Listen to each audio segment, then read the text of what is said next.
Hello ladies and gentlemen, this is Blue Maxima and I'm here checking out Riddled Corpses EX. Now before we get too into this, I need to do something, and that is to apologise to Brennan Fabrice, aka Cowcat, and Diabolical Mind for this video. Mainly because we are going to be working entirely from a blank save game.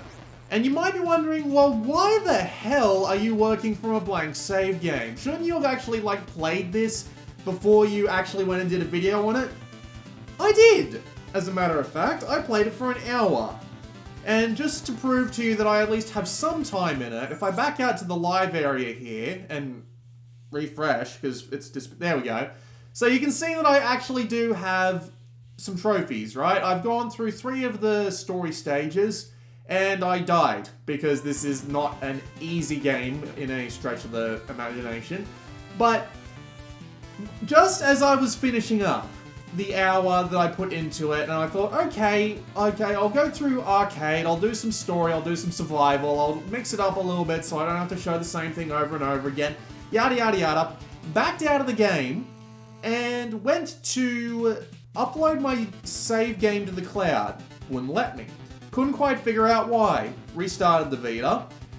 The memory card corrupted so badly that everything was screwy as hell, and I wish I could have gotten video of it, but I didn't. So, yeah, Riddled Corpses EX somehow killed my card, and I'm not entirely sure how, but yeah, I'm not blaming the game for it. Don't think I'm blaming the game for it for even a second. It was an old memory card, and God knows that it was probably time for it to go anyway, but yeah, it just outright died. And I couldn't get the save file off it, no matter what I did. I couldn't get the whole game off onto my computer, I couldn't get the save file up onto the cloud via the PlayStation Cloud service, I couldn't do anything. So I also have absolutely no time after this, because I have 2 other videos and more Flashpoint stuff to work on, so I just basically have to work with what I've got, which is the base game. So let's go and have a quick look around. You can turn the music up, you can turn the sound down, you can choose what soundtrack you want, although honestly I didn't really hear the difference between them. You can turn interpolation on, but for the purpose of this video I'm not going to turn it on, because it's not going to help with the YouTube video quality. And you can also make the effects transparent, goddamn. And that's pretty much it. It does let you see the controls. You can't really change them, but you don't really need to anyway, because the controls here are actually pretty reasonable. So let's go into arcade mode. I would go into, no, you know what, fine, we'll go into story mode. So the way this works is actually kind of frustrating, if I'm being perfectly honest. So the way this works is you start a story level and you get gold, and you can use this gold to buy both extra pickups in between stages, and you can also use it to upgrade your characters, and you also have to buy other characters. This is why I'm really annoyed that it took my save game from me, because it took me an hour to unlock Chloe, and once I unlocked her, I'm not able to actually show it to you. Basically, she moves a lot faster, does less damage, and just draws in gold from all around the map. That's what the magnet is.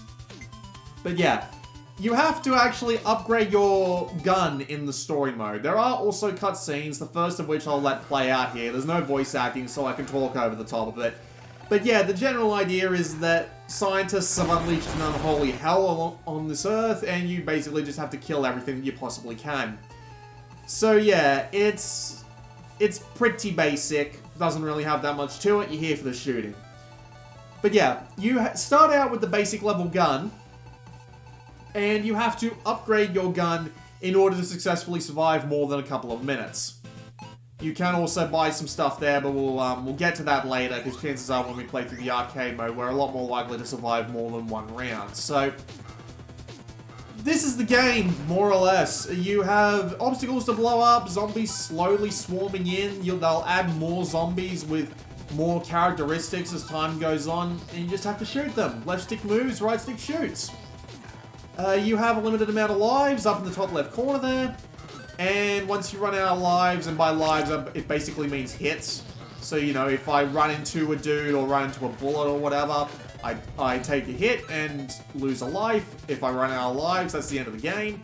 If you run out of lives in this, you have to go back to the beginning of the stage that you were on.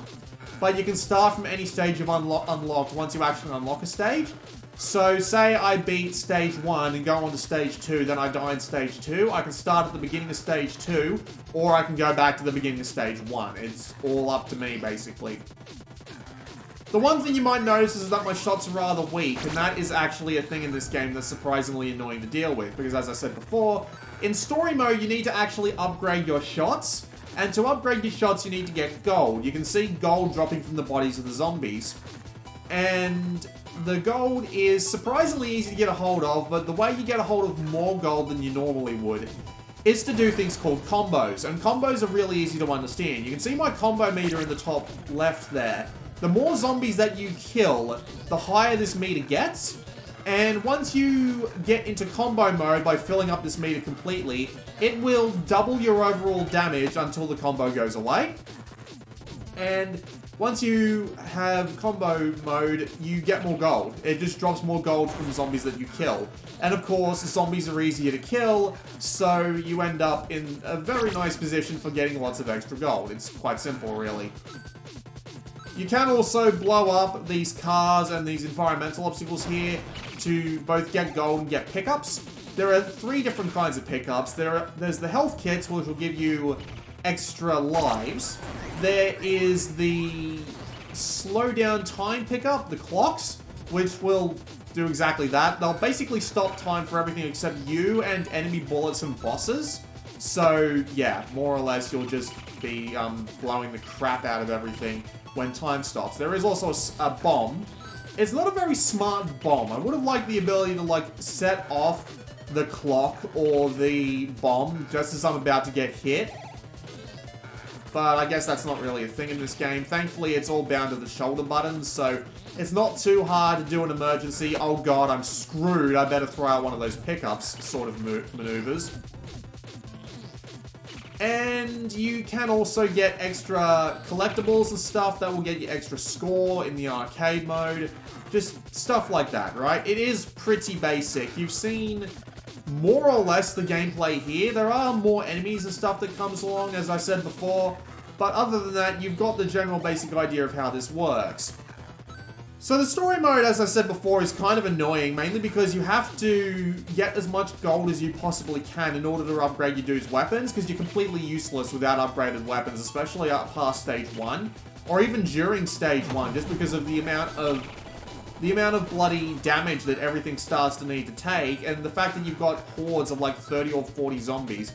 You can get through with really clever usage of combo build-up and stuff like that, but at the same time, new players to this game aren't going to figure that out too easily, so you're just going to end up in a position where you're going to have to go through a couple of runs of the game just to get enough gold to upgrade your weapons and stuff. And it just, yeah, it gets really annoying after the first like 30 minutes or so, because you just have to spend enough time playing through the first stage over and over again in order to upgrade your stuff. So see, I've upgraded to level 4, and that's basically just a straight damage upgrade. Like, no ifs, ands, or buts about it. It's a straight damage upgrade. So what I'm going to do is we're actually going to go down and play arcade mode for the majority of this, because the arcade mode is actually slightly better about allowing me to show this game on camera. So that's what we're going to do. So in this mode, we get the same amount of lives. We start back out with the same 1-level gun. And we get a big old bomb and a big old clock to start out with. But things like enemies and your general things that you can blow up will actually drop things like gun power-ups. So you can actually level up your gun in the middle of the game. So yeah, this is basically meant to be a standalone play through it from beginning to end for a high score sort of mode, right? And there's another weapon pickup right there, which I just managed to get. Sweet. You do also get gold in this mode, but the gold isn't actually useful because, annoyingly enough, despite being able to take gold back into the story mode from survival mode, you can't actually do anything with it outside of your initial runs here. So, while on one hand you can use it to buy extra lives and stuff without having to worry about, like, you know, upgrading your dudes later on, it is a little bit weird that you can't take your extra gold back out to the... It is a little bit weird that you can't take your extra gold back out to the story mode. I'm not entirely sure why they've made it like that, but they have, and that's just something you have to deal with. But Nevertheless, as I said, this is a lot better way of showing off the game because it lets you upgrade your gun really easily and it lets you go through stages without that much of a hassle. So I'm going to be playing mainly through arcade mode. I hope I don't end up fucking up and losing all my lives because that would mean I have to go all the way back to the start, but at the same time, I'm hoping that by the time I end up eventually dying in this mode, at least it'll let me go back and at least I'll be able to go back and do survival for the rest of it. So yeah, Riddled Corpses. Let's talk about the gameplay because, you know, it's obviously about the gameplay. The gameplay is actually really good. Like, it's not amazing, but it's above good, so I guess really good is the only adjective I have to describe it. But yeah, it is legitimately actually a fair bit of fun to play. The zombies are numerous, and they just absolutely destroy you. Like, there are absolutely massive waves of them that are coming in all the flipping time. Here's what slow down time looks like, by the way. I'm just trying to get rid of this dude so that I have more room to walk around in. There we go. And yeah, there's tons of different kinds of zombies. They will swarm you, and it is more akin to bullet hell than anything else because seriously, my Darius burst skills might be a little rusty, but I was getting the same sort of vibes, and my general idea of dodge first, ask questions later is more than enough to actually help me survive for more than a bit during this game. There's a smart bomb for you, by the way. I'm trying to hold on to as many of my lives as I possibly can, just because I might run into a little bit of trouble. The game is pretty fast-paced as well. You can see that we are constantly moving along. The zombie waves aren't determined by... like, killing all the zombies off, but actually determined by time. So the more time you spend on a zombie wave, the more likely you are to actually make it through it. Which is actually a really nice little feature, because it keeps the game moving, and there are also situations where you want to try and, like, do a certain kind of strategy or combo or whatever, but you might just be limited by the amount of time you have to do it, so you need to do it really, really fast. It's little gameplay choices and stuff like that which really help balance it out a bit, because you have to think to yourself, oh, do I want to go for the high combo? Do I want to go for trying to destroy everything that's in the area as fast as possible? You know, stuff like that, right? So it gives you a lot of different ways to play the game, but makes you pick what you want to do in every wave. And it's actually a really nice balance is what I've found. So you basically just have to choose what it is you want to... Well, I guess you do end up losing, right. I'm gonna get that back. Try and stay out of the way of the bullets. Unfortunately, you can't really tell what way they're going to go until they start moving again if you forget what they're doing while you're focusing on killing everything else, but you get the general idea, basically. It's actually really well balanced in terms of just keeping the action moving while not letting you stand around for too long, because there are these scrolling bits as well, and there are definitely parts where you can go and... There are definitely parts where you definitely have a choice between killing off all the zombies and getting what's on their bodies, or doing something along the lines of destroying all the destructibles along the way for their potential resources, because the destructibles are more likely to hold things like extra lives, clogs, and bombs. So you do need to be really vigilant in how you go about this. The best players can probably figure out how to do it all at once, but for people like me, who are just learning all the systems and all that, it is definitely a hard nut to crack, and it's actually quite enjoyable because of it. Since you can't do everything at once, it definitely feels like it has at least a little bit of replay value, especially if you're going for high scores, because combos also increase your score in arcade mode, so you can definitely find yourself getting better at the game as you go along and trying your damnedest in order to successfully make it through.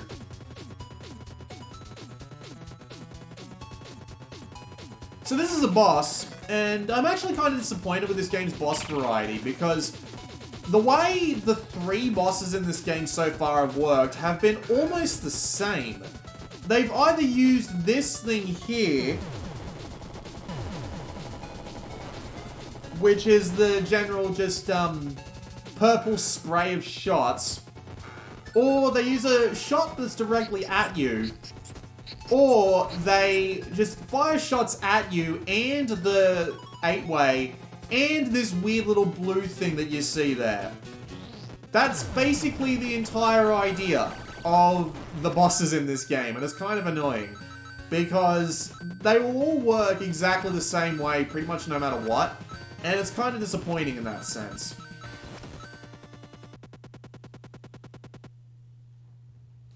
And hopefully I'll be able to get to the stage 2 boss to let you see what that looks like. So, as you can see here, we can buy some stuff, and I'm going to buy a bomb and a clock, and we're going to continue on. Stage 2 isn't actually as hard as Stage 1 once you know what you're doing. It's a little odd. Stage 2. Oh, how am I going to get that? Come on. What a dick. Right, so, yeah. It's the same basic concept all the way through, more or less. Zombies shoot at you, you shoot at zombies. Try and survive. So you do get your 3 modes, you get 6 stages overall, and in the story and the arcade mode, the stages are exactly the same, more or less. Like, I'm like 99% sure that they're not different.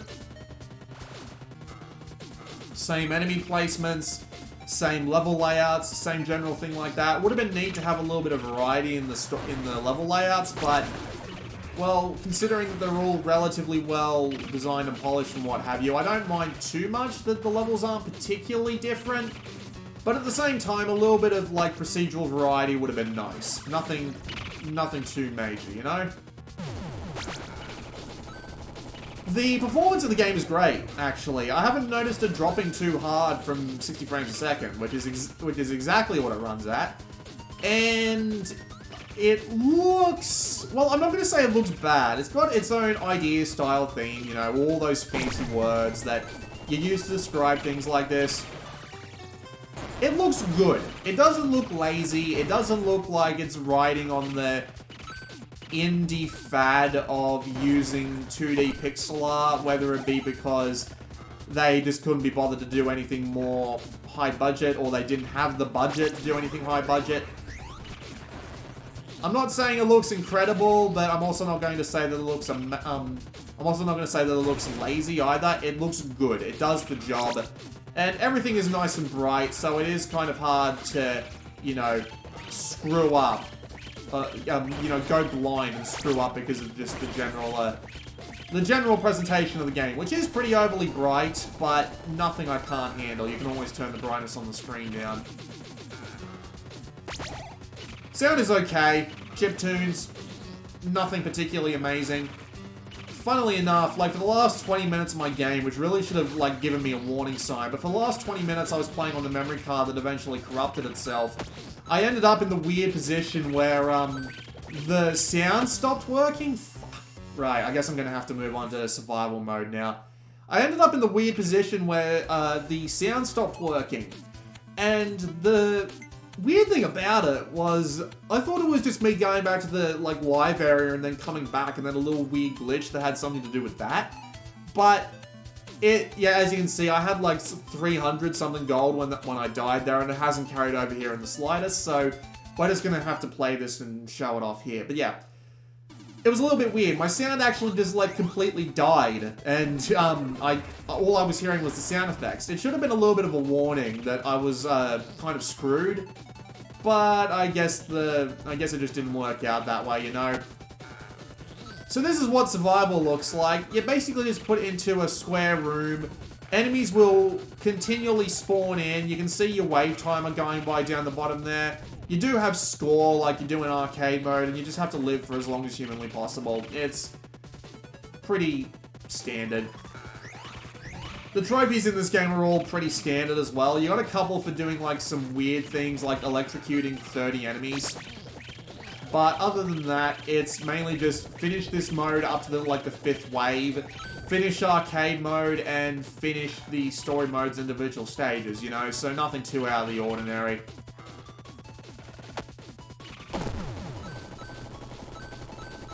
But overall, I like it. I don't love it. I think the difficulty is just a little bit too much for me. Just a little bit. We'll give that another shot. The difficulty is just a little bit too much for me. And there's one stage, stage 3, which is an absolute dick of a stage. And I'm not going to go over why it's a dick of a stage, because I'd rather let you see that one for yourself. But still, absolute dick of a stage, and I cannot stand it. But other than those minor things, it's still a pretty good twin-stick shooter. Not something I plan on coming back and playing, but it's got decent enough gameplay variety. It's got a fair amount of unlocks to do.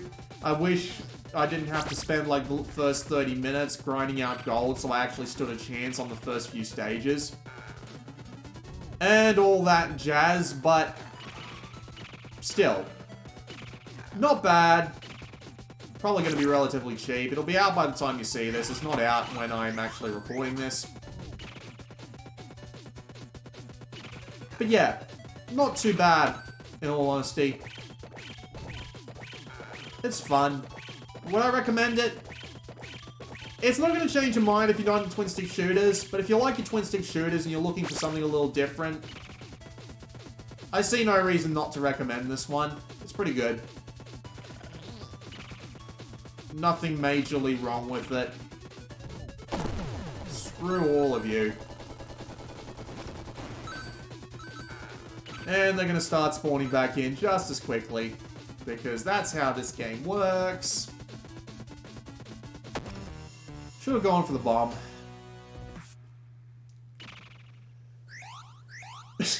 Oh, I changed to wave 3. Right, one more thing. One more try, but I will use the gold I got to upgrade to the level 5 shop. We'll see how much of a difference that makes. Trust me, it makes a difference. Like, the difference between how long I was able to survive the first time I played with the level 1 shot and then the second time I played with, like, the level 4 shot, the difference was massive. Absolutely massive. So yeah, it would have been nice if you were, like, level 5 by default or something, just to help you out.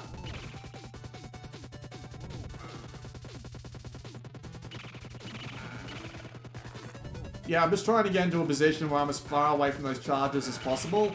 The problem is that the zombies spawn everywhere, so if I'm not keeping a close eye on all of the screen all at once, it's going to turn into a bloody just run into the back of someone who is more than happy to shoot you without delay or whatever. I don't even know. I try to be a wordsmith while I'm playing games like this, and it just doesn't work.